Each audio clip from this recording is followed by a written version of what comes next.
Welcome to the Design Portal BootCamp lesson on the API Explorer.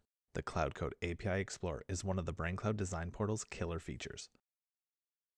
On the left, click the Design tab, then Cloud Code, followed by API Explorer. From this screen, you can run any brainCloud request.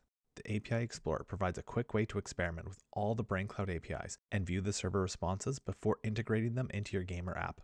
It should be noted that all the requests available in the API Explorer are actually being executed by the brainCloud server. This is not a simulator, it's actually making the brainCloud requests. Before we can make a brainCloud request, we need to authenticate first. By default, the API Explorer will pull your Design Portal credentials and use them to authenticate a session with brainCloud. Click the Execute button to authenticate. Authentication was successful. The server's JSON response is displayed on the right. Now that we have authenticated with brainCloud, we can make any request from the drop-down menu.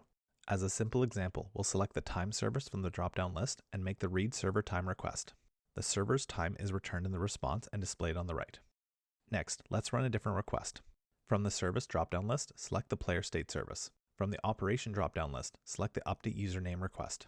Make sure to supply a username in the parameters section. Click execute to make the request. The request was successful. Let's try something else. Select the leaderboard service, then select the create leaderboard request. Notice the shield icon. This means that this request and any other request with a shield icon can only be made from Cloud Code and not from API calls made from the client. In this request, we're going to create a new leaderboard on the server with the default parameters. Click execute to make the request. By making this request, we have made a new leaderboard on the server. Let's make another request to post a score to that leaderboard. From the operation drop-down list, select the post score to leaderboard request. Ensure the leaderboard ID matches the leaderboard we just created, and then set a score. Click execute to make the request. The score has been posted to the leaderboard. We can verify this by heading over to the leaderboard config screen. On the left, click leaderboards, then leaderboard configs.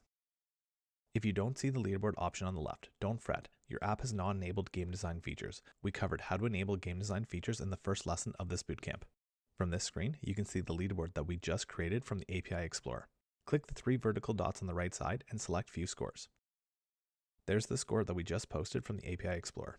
We're going to go ahead and delete this leaderboard since we aren't going to be using it right now. On the left, click Design, then Leaderboards, followed by Leaderboard Configs. For the leaderboard, click the three vertical dots on the right side and select Delete. Enter the leaderboard ID and then click Confirm. The leaderboard has now been deleted. An